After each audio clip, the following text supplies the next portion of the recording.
Transfer employees Devender గారు, సాదేవ్ గారు, general employees Mallayya,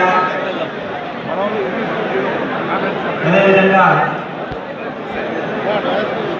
Buddha Vishal గారు ఆర్టీసీ డిపార్ట్మెంట్ అందరు వేదిక మీదకి వచ్చి మంత్రి గారితో కలవాల్సిందిగా కోరుచున్నాం. Thank you.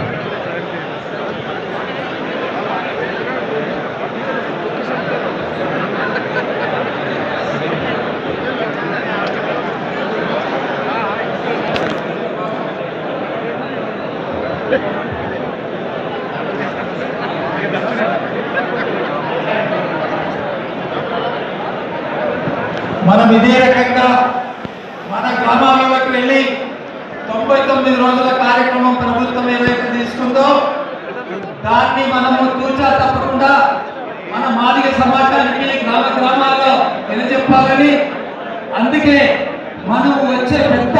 మీటింగ్ ఏదైతే ఉన్నదో మన మంత్రి గారు ఏదైతే ఆదేశం ఇచ్చిందో ఆ జ్ఞాపకం చేసిందో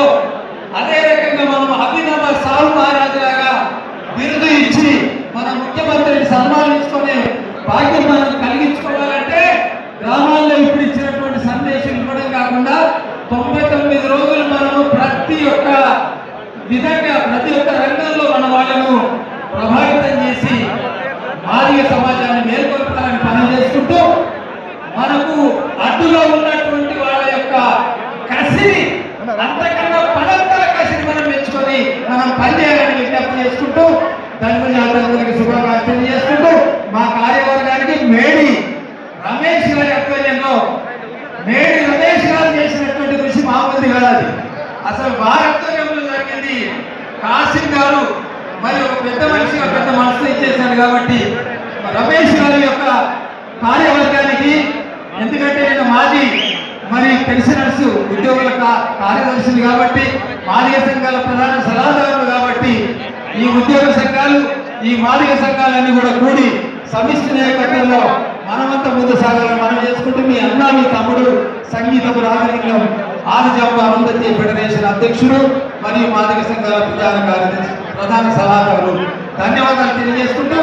లక్ష్మణ్ గారి యొక్క దామన్న దీనికి లక్ష్మణ్ 6 నెలలు కష్టపడి మేమంతా లక్షలాది రూపాయలు దామన్న ఖర్చు పెట్టిండు కాబట్టి దామన్న లక్ష్మణ్ గారికి మనం కృతజ్ఞతగా కూడా ఒక సభను ఏర్పాటు చేసుకోవాలని నేను ప్రత్యేకంగా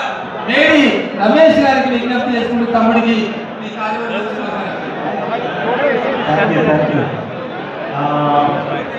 మిత్రులు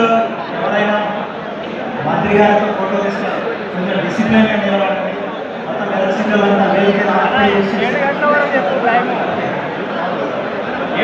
డాక్టర్స్ ఎవరైనా ఉంటే పైకి రమ్మని వాళ్ళ డాక్టర్స్